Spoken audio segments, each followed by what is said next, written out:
네, 입당하자마자 국민의힘 내에서 보폭을 넓혀가고 있는 윤석열 전 총장. 그런데 발언이 또 설화에 휩싸였습니다. 국민의힘에서는 여의도 문법을 익히는 중이라면서 방어에 나섰는데요. 자, 현재 상황, 윤석열 캠프에서는 어떻게 판단하고 또 대응하고 있을지 직접 들어보겠습니다. 윤석열 캠프 정무실장 맡고 계신 신지호 전 의원 모셨습니다. 어서 오십시오. 예, 안녕하십니까. 예, 안녕하십니까.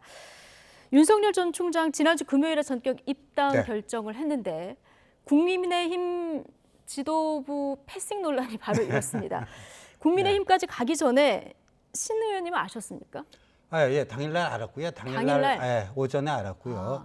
근데 이제 일부 언론에서 이 기습 입당이다 이런 표현을 예. 쓰는데 이제 기습이라는 용어는 적이 예상하지 못한 타이밍에 치고 들어가는 예. 걸 이걸 기습이라고 하는데 이준석 대표가 뭐 이제 윤석열 후보의 적이 아니지 않습니까? 그리고 네. 이제 그 치맥 회동 이후에 큰 틀에서 그건 어느 정도 윤곽은 예. 서로 공유가 되고 있었고 네. 다만 날짜를 특정하는 것 관련해서 일부 언론의 과도한 관심으로 인해서 여러 가지 추측성 기사가 남발하고 또 그걸로 인해서 캠프가 또 이렇게 대응하다 보니까 예. 이게 별로 생산적인 이슈가 아니지 않습니까? 이미 들어가기로 했고 입당이 초읽기에 들어갔는데 어떤 특정 날짜를 가지고 기냐 아니냐 하는 것은 바람직하지 않다. 그래서 오히려 그런 뉴스가 계속 생산되는 것은 국민들께 좀 누를 끼치는 것이다. 국민들에 대한 예의가 아니다. 하는 차원에서 이제 전격 입당을 하게 된 것이죠. 그러니까 날짜가 일부 언론에 이제 특정 날짜가 보도가 되다 보니까 여기에 대한 불필요한 논란이 있을 걸 우려해서 이제 입당을 그날 전격적으로 결정을 하셨다. 이런 네. 말씀이신데. 그래봤자 뭐 2, 3일 2, 상관입니다. 3일이죠. 근데 굳이 그날 이준석 대표 지방 일정이 있었고 네. 또 원내대표도 그날 휴가라서요. 네. 이건 만약에 캠프 내에서 많이 알았다면 좀 미루자 이렇게 조언을 하지 않았을까요? 그런데 이제 그 입당 예. 원서를 제출하러 간 거 아니겠습니까? 예. 그러니까 그거는 입당 원서 제출이라고 하는 실무적인 프로세스를 밟으러 간 것이고, 근데 마치 또 그때 이제 이준석 대표나 김기현 원내대표가 계셨다면 더 좋았을 네. 텐데 하는 아쉬움이 남죠. 그런데 이제 예. 어제 최고위원회에 가서 다 이제 입당 신고식도 하고 네. 간단한 그 환영 세리머니도 하고 예. 그러니까 뭐 그거 가지고 무슨 갈등이 있었고 뭐 이거는 좀 과도한 해석이다 이렇게 봅니다. 아, 그렇군요. 이준석 대표는 날짜 유출, 이 정보 유출 때문에 급하게 변경해야 했다면 나랑 다시 상의를 했어야 된다. 오전에 이렇게 얘기했는데 어제 또 입당했을 때는 우리는 이제 대동단결이다. 일심 동체다. 그리고 배터리도 다 이제 채우는 모습이 네. 보였거든요. 그럼 이제 좀 불편한 감정은 전혀 없다고 보면 될까요? 예, 저희 쪽으로서는 전혀 뭐 불편한 게 없고요. 예. 그리고 이제 이준석 대표와 윤석열 후보는 이제 정권 교체를 이루는 데 있어서 쌍끌이 전략으로 가야 된다. 쌍끌이 전략. 예, 이준석의 젊음과 윤석열의 이 돌파력, 그래서 이제 쌍끌이 전략으로 가야 된다. 서로 보완제 관계다 이렇게 보고 있습니다. 전격적으로 그렇게 물론 이제 입당에 대한 생각은 가지고 있었으니까 날짜를 고르셨겠습니다만은 자, 이렇게 입당을 결정한 결정적인 이유는 뭐라고 보십니까? 결정적인 이유는요. 처음부터 국민의힘으로 들어간다라는 건 마음속에 결정이 돼 있었고요. 예. 다만 타이밍의 문제였습니다.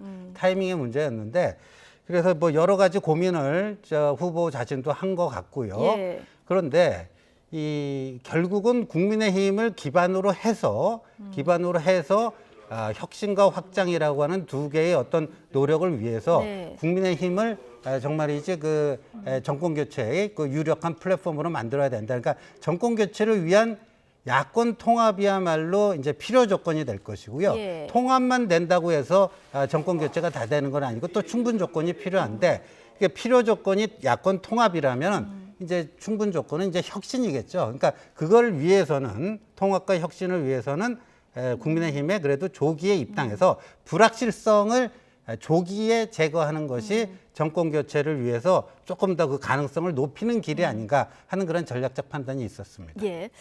자, 어쨌든 어제 윤 전 총장 국민의힘 뭐 지도부 상견례도 하고 그리고 뭐 의원들도 만나고 보좌진도 만나고 네. 굉장히 보폭이 넓게 국민의힘 내에서 움직이시더라고요. 뭐 네. 국민의힘 내 그 분위기는 어땠습니까? 어제? 그러니까 그 사무처 실국을 방마다 다 돌았습니다. 예, 그 상당히 시간이 사무처가 걸렸을 것 같은데요. 그 한 건물에 있는 게 아니고 예. 국회 본청 건물하고 의원회관 건물하고 이렇게 나눠져 있는데 네. 거기를 방마다 다 돌았고요. 예. 또 사무처 노조 관계자들하고도 면담을 했고 보좌진 협의회 그 방도 이제 방문을 했고 그래서 이제 당직자들이나 이런 건 다 좀 놀랍니다.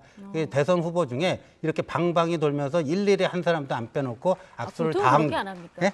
보통은 그렇게 안 합니까? 보통은 이제 좀 대표적인 인물만 좀 만나고 가는데 그래서 윤 후보가 그랬다 해서 상당히 좀 뭐 저희들 나름대로는 의미 있는 노력을 기울인 것이다 이렇게 보고 있습니다. 예. 자, 근데 여기까지 분위기가 좋았는데 어제 발언 관련해서 예. 몇 가지가 좀 구설에 올랐습니다. 그 주 120시간 발언, 그리고 네. 대구 밀란 발언 이게 한 차례 이제 구설수에 올라서 파장을 한 차례 겪으셨는데 물론 이제 이게 어제 한 발언은 아닙니다만은 부정식품 발언이 도마 위에 올랐습니다. 이게 지금 여당은 물론이고 같은 당에서 특히 유승민 후보 같은 경우는 충격이다, 헌법에 위배되는 위험한 생각이다 이런 얘기까지 했는데 그 뭔가 좀 모해를 하고 계신 것 같은데요. 예. 저는 이제 이낙연 후보, 정세균 후보가 국무총리까지 지내신 분들 아닙니까?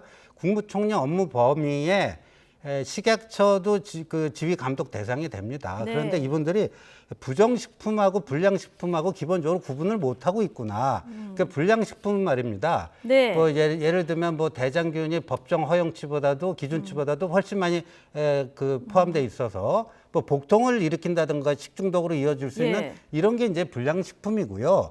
부정식품이라고 하는 것은 유통기한이 뭐 어제 끝났다. 예. 근데 오늘 그럼 유통기한이 지난 거 아닙니까? 이게 부정식품이고요. 그 다음에 뭐 봉지에는 뭐가 300g이라고 써놓는데 실제 재보니까 뭐 250g뿐이 안 되더라. 네. 이런 거 법적 그 기준에 어긋난다 해서 그게 예. 이제 부정식품인 것입니다. 근데 제가 이거를 하나 좀 말씀을 드릴게요. 그러니까 이 두 분 그 총리도 그렇고요. 강병원 민주당 지금 최고위원이 이 네. 발언을 두고 이제 윤석열 후보를 향해서 불량 대선 후보다. 그러니까 부정식품과 불량식품도 구분을 못하고 있는데요. 소비 유통기한이라는 게 있지 않습니까? 네. 우리 혹시 앵커님은 유통기한하고 소비기한하고 좀 다르다는 거 얘기 들어보셨습니까? 그렇죠. 그러니까 예. 유통기한은 법적으로 판매자가 소비자에게 판매할 수 있는 기한이고요. 소비기한 좀 길죠. 소비기한은 좀 깁니다. 그러니까 유통기한이 지나도 인체에 해가 되지 않는 그 기간을 또 정합니다. 그래서 보통 소비기한이 한 열흘 정도 된다면요. 유통기한은 한 6, 7일 정도 네. 이렇게 됩니다. 그런데 이게 말이죠. 그 윤석열 후보를 불량 대선 후보라고 비난한 강병원 최고위원이 입법 발의한 소비기한 표시제 그 법안이요. 얼마 안 돼요. 지난달 24일에 국회 본회의에서 통과가 됐습니다. 국회 본회의에서. 네. 그런데 이게 뭐냐면 2023년 1월부터는요. 이제는 우리가 그 지금 제품에 유통기한으로 표시해 놓지 않습니까? 유통기한이 지난 거 팔면은 불법 판매로 법적 처벌이 네, 됐잖아요. 네. 예. 이거를 소비기한으로 바꾸는 법을 통과를 시켰어요. 예. 그래 놓고 지금 여기에 대해서 엄청나게 이거 혁신적인 걸 한 것이다. 그러니까 식품 폐기 비용을 연 8조 원 되는 거를 이거를 절약할 수 있다. 예. 그다음에 이제 온실가스 배출량도 줄여서 탄소 중립에 할 수 있다. 근데 이 법안이 발의되고 통과될 때까지 정세균 후보는 총리였고요. 이낙연 네. 후보는 당 대표였습니다. 그러니까 자신들의 찬란한 업적이라고 한 거, 이거야말로 이제 윤석열 후보가 이런 걸 하자고 얘기를 한 것인데 네. 소비기한하고 유통기한도 구분을 못하고 불량식품하고 부정식품도 구분을 지금 못하고. 너무 자세히 들어갔는데요. 예. 어쨌든 윤석열 전 검찰총장은 국민 건강하고 아주 직결되지 않으면 부정식품 단속이 형사처벌까지 가는 거는 좀 검찰권의 과도한 남용이라는 평소 생각이 있었다. 이 취지에서 설명한 건데 그런데 이게 국민 건강과 관련된 문제다 보니까요. 어떻게 보면 국민들 입장에서는 이 없는 사람들은 안 좋은 음식을 먹어도 되는 거냐 이렇게 들릴 수 있는 부분이 있어서 여의도에 오래 계셨으니까 네. 이 발언에 대해서는 조금 신중할 필요가 있다 이런 지적도 나옵니다. 그러니까 오해를 유발할 만한 예. 발언은 피하는 게 이제 정치인들의 네. 노하우인데 아무래도 이제 정치 초년생이다 보니까 그런 게 아직 좀 약합니다. 그러나 이거를 맥락을 살펴보면 충분히 알 수가 이 있는데 발언 자체는 전혀 문제가 없다고 전혀 지금 문제가 없는 거. 오히려 민주당의 문제죠. 소비기한하고 유통기한도 자기들이 유통기한 지난 거를 이제 해도 된다고 그렇게 법을 바꿔놨습니다. 예. 그러니까 자기들의 업적에 대해서 지금 스스로 침을 뱉고 있는 거예요. 알겠습니다. 네. 이 시간 이후에 이게 더 논란이 될 수도 있을 것 네. 같다는 생각도 드는데, 자, 또 하나 발언을 보죠. 어제 그 야당 초선 의원들과 만난 자리에서 나온 발언인데요. 자, 페미니즘을 언급했는데요. 이 발언도 도마 위에 올랐습니다. 일단 듣고 오시겠습니다. 이 페미니즘이라는 것도 건강한 페미니즘이어야지 이것이 어떤 그 선거에 유리하고 집권을 연장하는데 악용이 되고 이렇게 돼서는 안 된다고 생각합니다. 이런 뭐 저출산 문제는 결국은 이게 여러 가지 원인을 이제 얼마 전에 무슨 글을 보니까 이 페미니즘이라는 것이 너무 정치적으로 악용이 돼가지고 이게 남녀 간의 어떤 건전한 이런 교제 같은 것들도 막 그 정서적으로 막는 이런 역할을 많이 한다. 이런 얘기도 있고. 네, 저희가 오해가 있을까봐 가능하면 전체 맥락에서 들려드리려고 녹취를 끊어봤는데, 이게 저출산 문제 원인 얘기하다가 페미니즘 발언이 얘기가 나오다 보니까 이 발언도 좀 도마 위에 올랐습니다. 그러니까, 정의당에서도 당장 비판이 나왔는데요. 예, 페미니즘 일반하고 저출산과의 함수 관계가 있다 이렇게 얘기한 게 예. 아니고요. 일부 좀 건강하지 못한 정치적으로 악용되고 있는 페미니즘이 예. 오히려 이제 남녀 간의 건전한 교제도 막고 있는 게 아닌가 이렇게 보여지는데 제가 구체적으로 보여진다고 예, 신조 의원 또 생각합니다. 동의하십니까? 예, 이제 한 예를 들어볼까요? 혹시 그 보겸 사건이라는 거 들어보셨는지 모르겠는데요. 그 방송으로 옮기기에 참 민망한 그 용어들이 많이 나옵니다. 그런데 그 한 그 페미니스트를 자처하는 한 여성 학자가 이렇게 썼습니다. 한국 남자들을 한남충이다 이렇게 표현했어요. 한국 남자는 벌레 충자입니다. 한국 남자는 그러니까 성적인 충동을 이기지 못하는 한남충이다. 네. 그 미성년자 그 남성들에서는 한남 유충이다. 신조 의원님 너무 좀 아니 그 논문에 나오는 얘기입니다. 이게 예. 제 얘기가 아니고 네. 그 논문에 나오는 얘기입니다. 그러면 한국 남자들을 그렇게 한남충이다, 한남유충이다, 잠재적 성범죄자 취급하면서 본인이 페미니스트라고 생각하는 누가 거예요. 그렇다는 말씀이십니까? 아니 그거는 뭐 다 세상에 다 아는 거고 세상이 다 한다는 게 예. 그 한 여성학자가 일반화시키시면 안 그런 될 것 논문을 같고요. 써가지고 예. 엄청난 지금 사회적 파장이 일어난 지가 오래됐고요. 그러면 그런 어떤 제가 봤을 때는 그건 어떤 페미니즘을 빙자한 이런 그 젠더 그 혐오에 가까운 그러니까 서로 이성을 혐오하는 그런 예. 건데 예를 들어서 남성을 벌레로 인식하면 그게 건전한 그 어떤 교제와 연애 뭐 이런 것들이 제대로 될 수가 없는 거 아니겠습니까? 그러니까 구체적으로 한 예를 들면 그런 페미니즘, 그러니까 정상적인 페미니즘을 할 수 없는 그런 것도 있다라고 이제 얘기를 한 것이죠. 예, 네. 제가 이 발언에 대해서 조금 더 해명의 어떤 얘기를 듣고 싶어서 질문을 드렸는데 네. 좀 더 논란이 될 수 있는 발언들이 나와서요. 자, 이 이야기는 앞으로 이제 국민의힘에서도 여의도 문법을 배우는 중이다. 자, 뭐 문구가 아닌 진심을 봐야 된다 이렇게 진화에 나섰는데 앞으로 발언 관련해서는 조금 더 지켜봐야 될 것 같고 시간이 많이 지나서 다른 질문으로 좀 넘어가겠습니다. 지금 국민의힘 안에서 이제 본격 경쟁에 앞으로 들어갈 것이고요. 윤석열 전 총장 입당하면서 초기부터 공정하게 경쟁하는 것이 네. 도의다. 자, 이런 얘기를 하면서 들어가셨는데 뭐 최재형 전 감사원장도 있고요. 홍준표 의원도 있고 원희룡 지사도 있고 또 유승민 네. 의원도 계시고요. 윤희숙 의원도 있고 또 TV 토론 거치면서 여론이 또 출렁거릴 가능성도 있습니다. 지금 굉장히 지지율이 높은 상황이긴 한데 앞으로 윤 전 총장의 경쟁력이 있다면 어떤 부분을 가장 경쟁력으로 보고 계십니까? 아무래도 이제 국민적 사랑을 좀 많이 받는 예. 대중성이 가장 큰 이제 장점으로 꼽힐 것 같고요. 그 대중성이라고 하는 거는 뭐 반짝 인기 그런 게 아니고 네. 검찰총장 시절에 1년 이상에 걸친 이 정권의 전방위적인 어떤 핍박과 탄압 속에서 뚝심과 배짱을 가지고 그거를 정면 돌파해낸 것에 대한 국민적 그 평가다. 저희들은 그렇게 보고 있고요. 예. 그런 자세로 근데 이제 검찰총장 시절하고 정치인 시절하고는 또 달라져야 될 게 많습니다. 네. 그래서 뭐 그런 여의도 문법을 익히면서 예. 그런 자세로 가고자 이렇게 생각하고 있습니다. 알겠습니다. 국민의힘에서 대선 그 후보들 검증단을 설치하겠다 얘기를 했는데요. 단장으로 지금 김진태 전 의원이 거론되고 있습니다. 아마 유력해 보이는데 김진태 전 의원 하면은 윤 전 총장에 대해서 과거에 좀 공격성 발언을 많이 했기 때문에 이게 지금 보호 차원이냐 견제 차원이냐 이런 얘기들이 나옵니다. 어떻게 보십니까? 글쎄요, 뭐 그냥 개인적인 호불호도 있고 예. 그러겠지만 이제 이런 그 공적인 지위에 올라가는 거 아니겠습니까? 검증 단장이라 하면 더군다나 네. 김진태 의원은 또 법률가 출신이고 하니까 그렇게 뭐 그 사감에 치우친 무슨 뭐 업무 뭐 그렇게 운영을 할 거라고는 저희들은 보지 않습니다. 예. 앞으로 윤석열 전 총장 관련해서 이제 여러 가지 의혹들이 나오는데 가족 관련 리스크는 이제 본인이 아니기 때문에 본인 리스크보다는 좀 덜하다 이렇게 보시는 분들이 있는 것 같고요.